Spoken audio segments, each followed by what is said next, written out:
سورۃ النساء کی آیت نمبر 77۔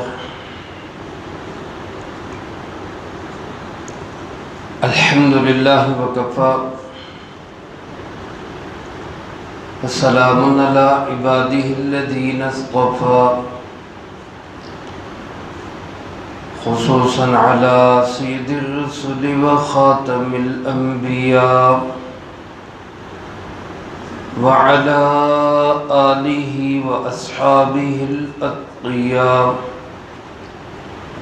اما بعد فاعوذ باللہ من الشیطان الرجیم بسم اللہ الرحمن الرحیم ألم تر إلى الذين قيل لهم كفوا أيديكم وأقيموا الصلاة وآتوا الزكاة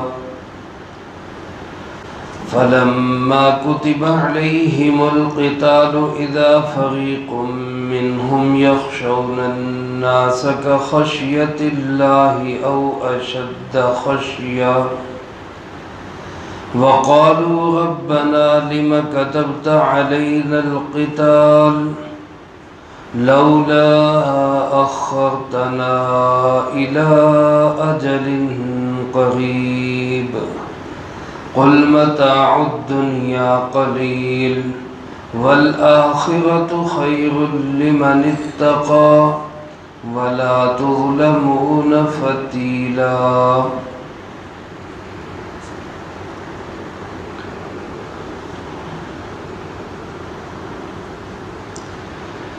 اس آیت مبارکہ میں اللہ رب العالمین نے جہاد کی ابتدا کا ذکر کیا ہے۔ جناب محمد کریم خاتم النبیین صلی اللہ علیہ وآلہ وسلم نے جب دین کی دعوت کا آغاز کیا تو ایک دم سے سارے احکامات نہیں آ گئے، بلکہ آہستہ آہستہ تدریجاً اس کو بلندی اور عروج تک پہنچایا گیا۔ ابتدا میں خفیہ دعوت تھی، پھر اعلانیہ دعوت شروع ہوئی، پھر آپ صلی اللہ علیہ وآلہ وسلم مکہ مکرمہ سے ہجرت کر کے مدینہ منورہ تشریف لے گئے۔ مدینہ منورہ میں جا کر جب تنظیم سازی مکمل ہوئی، ایک جماعت بن گئی، اور ایسی جماعت بن گئی جو اللہ اور اس کے رسول حبیب کبریاء جناب محمد مصطفیٰ صلی اللہ علیہ وآلہ وسلم کے اشاروں پہ چلنے والی تھی۔ اس کے بعد حکم دیا گیا کہ اب آپ جہاد کریں، اور جہاد اسلام کا سب سے بلند ترین عمل ہے۔ اللہ رب العالمین ارشاد فرماتے ہیں أَلَمْ تَرَ إِلَى الَّذِينَ قِيلَ لَهُمْ كُفُّوا أَيْدِيَكُمْ، کیا تو نے دیکھا نہیں ان لوگوں کو جن کو کہا گیا کہ اپنے ہاتھوں کو روک کے رکھو، وَأَقِيمُوا الصَّلَاةَ وَآتُوا الزَّكَاةَ، اور نماز قائم کرو اور زکوٰۃ ادا کرو۔ مکہ مکرمہ کے اندر حکم یہی تھا، ہاتھ نہیں اٹھانا کسی پہ، صبر کرو، برداشت کرو اور سہ جاؤ۔ وہاں کسی کو بھی اس کی اجازت نہیں تھی کہ وہ قتال کرے، تلوار اٹھائے۔ حالانکہ جو حضرت علی کرم اللہ وجہہ بعد میں قلعوں کے قلعے فتح کر سکتے ہیں، وہ پہلے بھی بہادر تھے۔ اور جو حضرات صحابہ کرام رضی اللہ تعالی مجمعین بدر کے میدان میں بغیر اسلحہ اور بغیر وسائل و اسباب کے 313 اپنے سے 2 گنا بڑی طاقت کے ساتھ ٹکرا سکتے ہیں اور ان کو شکست فاش اللہ کے حکم سے دے سکتے ہیں، وہ پہلے بھی لڑ سکتے تھے۔ اور عرب کے لوگ تو ویسے ہی جنگجو لوگ تھے۔ حضرت سعد بن ابی وقاص رضی اللہ تعالیٰ عنہ فرماتے ہیں کہ سب سے پہلے جس نے کفر پہ ہاتھ اٹھایا ہے، فرماتے ہیں کہ وہ میں ہوں۔ اللہ کے محبوب صلی اللہ علیہ وسلم مکہ مکرمہ میں ایک جگہ نماز پڑھ رہے تھے، ایک کافر نے دیکھا کہ آپ اکیلے نماز پڑھ رہے ہیں، تو اس نے دا لگا کر آپ پہ حملہ کرنے کی کوشش کی۔ فرماتے میں دیکھ رہا تھا، مجھے اور تو کوئی چیز ملی نہیں، تو اونٹ کے جبڑے کی ہڈی یا شانے کی ہڈی یہ مجھے وہاں پڑی مل گئی، تو میں نے اٹھا کے زور سے اس کے سر پہ دے ماری، جس سے اس کا سر پھٹ گیا اور وہ بھاگ گیا وہاں سے۔ یہ سب سے پہلا جو ہاتھ اٹھایا گیا مکہ کے اندر۔ تو جو اس طرح نہتے ان کو بھگا سکتے تھے اللہ کے حکم سے، وہ ان کے مکہ میں بھی چھکے چھڑا سکتے تھے، لیکن حکم الہی یہ تھا کہ کفوا ایدیکم، اپنے ہاتھوں کو روک کے رکھو اور کام کیا کرو، اقیموا الصلاۃ وآتوا الزکاۃ، نماز قائم کرو اور زکوٰۃ ادا کرو۔ یعنی بدنی عبادات میں سب سے اہم عبادت نماز کو بجا لاؤ، اور مالی عبادات میں سب سے اہم عبادت زکوٰۃ کا حکم پورا کرو۔ جب انسان اپنی خواہشات کو چھوڑ کر نماز کے لیے آئے گا، اپنا آرام، اپنا چین، اپنا سکون، وہ بستر چھوڑ کے مسجد میں نماز کے لیے نہیں آ سکتا، تو وہ میدان جہاد میں اللہ کے نام پر جان کیسے دے سکتا ہے؟ اور جو اپنا مال، جو ایک حقیر سی چیز ہے، وہ دین پر خرچ نہیں کر سکتا، اس سے کیسے گوارا کر دیا جائے گا کہ وہ اپنی جان اللہ کے نام پہ قربان کر دے؟ اس لیے پہلے ان دو کا حکم دیا گیا، اپنے جسم کو، اپنے بدن کو، اپنی خواہشات کو اللہ کی مرضی پہ لانے کے لیے نماز قائم کرو، اور دل سے مال کی ہوس و حرص، لالچ ختم کرنے کے لیے زکوٰۃ ادا کرو۔ جب حضرات صحابہ کرام رضی اللہ تعالی مجمعین کی جماعت تیار ہو گئی اور اللہ کا حکم ہوا، تو جہاد کا حکم بھی آ گیا۔ لیکن اللہ پاک فرماتے فلما کتب علیہم القتال، جب ان پر قتال یعنی لڑائی فرض کی گئی، اب کیا صورتحال ہوئی؟ فرمایا اذا فریق منہم، انہی میں سے ایک گروہ، یا گروہ منافقین کا گروہ تھا، پھر تو اگلے جو جملے آ رہے ہیں ان میں کسی پہ بھی کوئی اشکال نہیں۔ منافق تو تھے ہی ایسے جہاد سے جی کترانے والے، کل بھی جہاد سے بھاگتے تھے، آج بھی جہاد سے بھاگتے ہیں۔ اور اگر اذا فریقم سے مراد ایمان والے ہی ہیں، تو وہ نو مسلم اور کمزور ایمان والے وہ مراد ہے، اور انہوں نے بھی کوئی اعتراض نہیں کیا، لیکن ایک خواہش کا اظہار کیا کہ جہاد ابھی تھوڑا سا اور مؤخر ہو جاتا۔ لیکن اللہ پاک فرماتے اذا فریق منہم یخشون الناس، ایک گروہ ان میں سے لوگوں سے ایسے ڈرتا تھا کہ خشیت اللہ، جیسے اللہ سے ڈرنا چاہیے، او اشد خشیہ، یا اس سے بھی زیادہ ڈر، یعنی اتنا ان کے دلوں میں خوف خدا نہیں جتنا ان کے دلوں میں لوگوں کا ڈر ہے۔ آج بھی آپ دیکھ لیں جہاد سے بھاگنے والے اللہ سے نہیں ڈرتے، لوگوں سے ڈرتے۔ ایمان والے کا کام ہے کہ وہ دنیا کی کسی بھی طاقت کا خوف دل میں نہ رکھے، خوف ہو اور امید ہو تو صرف کس سے ہو؟ اللہ رب العالمین سے۔ فرمایا کہ یہ لوگ اللہ سے ڈرنے کی طرح لوگوں سے ڈرتے ہیں، بلکہ اس سے بھی زیادہ ڈرتے ہیں۔ وقالو، اور کیا کہتے ہیں؟ ربنا لما کتبت علینا القتال، اے اللہ تو نے ہم پہ قتال فرض کیوں کر دیا؟ لولا اخرتنا الی اجل قریب، اس کو تھوڑا سا قریب مدت تک اور مؤخر کر دیتے۔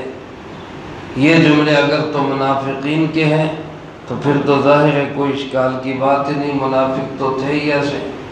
لیکن اگر یہ ایمان والوں کے جملے ہیں تو پھر وہ نو مسلم اور کمزور ایمان والے وہ خواہش یہ کر رہے تھے، زبان سے نہیں کہا، اعتراض نہیں کیا، کیونکہ اعتراض اللہ کے حکم پہ کرنے والا تو مومن رہتا ہی نہیں ہے۔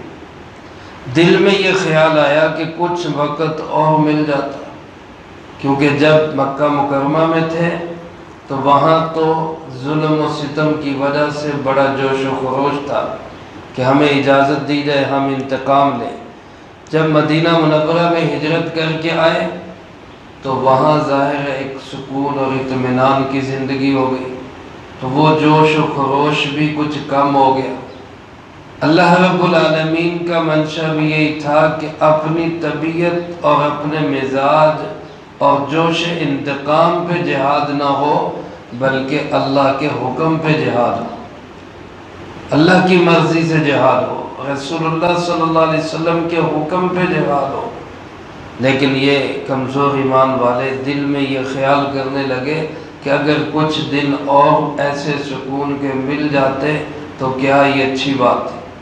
اللہ پاک نے فرمایا میرے محبوب صلی اللہ علیہ وسلم آپ ان سے فرمائے متاع الدنیا قلیل، خیال کرو دنیا کا سامان بہت تھوڑا ہے، والآخرۃ خیر، اور آخرت بڑی بہترین ہے اس شخص کے لیے لمن اتقی، جو اللہ سے ڈر گیا۔ میرے محترم دوستو، دنیا قلیل ہے، آخرت کثیر ہے۔ دنیا ناپائیدار ہے، آخرت ہمیشہ رہنے والی ہے۔ دنیا کے اندر انسان کو جتنا بھی مل جائے اس کے ساتھ پریشانی، ٹینشن، دکھ، تکلیف، چھن جانے کا خوف یہ ساتھ ہوتا ہے، اور آخرت میں جو کچھ ملے گا اس میں چھن جانے کا کوئی خوف نہیں، اس میں کوئی ٹینشن، کوئی پریشانی نہیں۔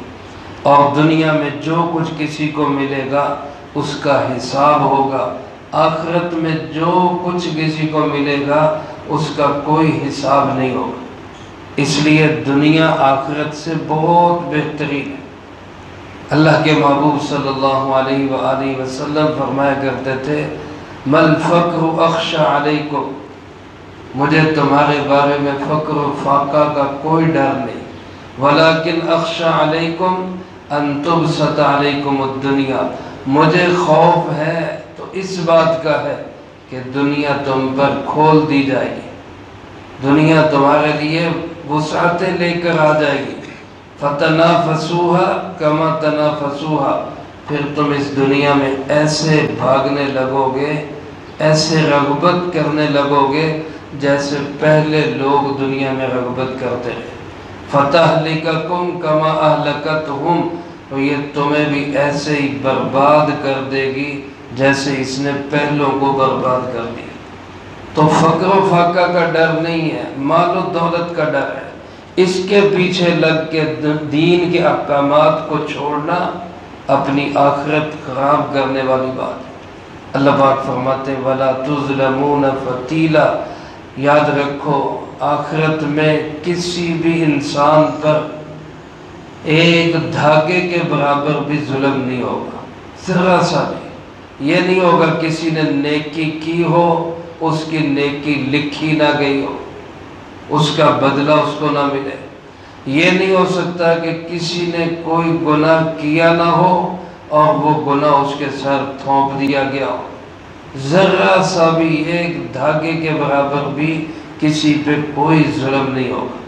تو میرے محترم دوستو، عزیز ساتھیوں، ہم اپنے اندر یہ جذبہ پیدا کریں کہ ہمارا مال، ہمارے اوقات، ہماری صلاحیتیں وہ دین پہ خرچ ہو جائیں، دنیا پہ خرچ ہوں بقدر ضرورت، لیکن ہمارا اصل ٹارگٹ، اصل مطمع اور اصل نصب العین ہمارا دنیا نہیں آخرت ہونی چاہیے۔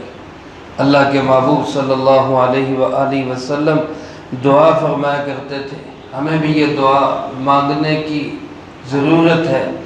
فرمایا کرتے تھے اللہم لا تجعل الدنیا اکبر ہمنا، اللہ دنیا کو میرا بڑا غم نہ بنا دینا۔ دنیا میرا نصب العین ہو، ایسا کبھی نہ ہو۔ دنیا میرا مطمع نظر اور ٹارگٹ ہو، ایسا کبھی نہ ہو۔ اللہم لا تجعل الدنیا اکبر ہمنا ولا مبلغ علمنا، میرے علم کی انتہا دنیا ہو جائے، ایسا کبھی نہ ہو۔ اللہ کے محبوب صلی اللہ علیہ وسلم نے آخرت مانگی، دنیا نہیں مانگی۔ ہم بھی آخرت والے بنے، دنیا والے نہ بنے۔ اللہ مجھے آپ کو سب کو اس کی توفیق نصیب فرمائے، جو کہا سنا اس کو زندگی میں لا کے دوسروں تک پہنچانے کی توفیق عطا فرمائے۔ اللہم انت السلام و منک السلام، تبارکت ربنا و تعالیت یا ذا الجلال والاکرام۔ اللہم اعنا علی ذکرک و شکرک و حسن عبادتک۔ اللہم احسن عاقبتنا فی الامور کلها واجرنا من خزی الدنیا وعذاب الآخرہ۔ اللہم باقیتا کباقیت الولید، اللہم استر عوراتنا وآمن روعاتنا۔ اللہم اعنا علی ذکرک و شکرک و حسن عبادتک۔ اللہم احسن عاقبتنا فی الامور كلها واجرنا من خزي الدنيا وعذاب الآخرة۔ رب ارحمهما كما ربياني صغيرا۔ ربنا هب لنا من ازواجنا وذرياتنا قرة اعين واجعلنا للمتقين اماما۔ اللهم طهر قلوبنا من النفاق واعمالنا من الرياء والسنتنا من الكذب وعيوننا من الخيانة، فإنك تعلم خائنة الأعين وما تخفي الصدور۔ اللهم ربنا تقبل منا إنك أنت السميع العليم وتب علينا إنك أنت التواب الرحيم۔ وصلى الله على النبي الكريم وعلى آله وأصحابه أجمعين برحمتك يا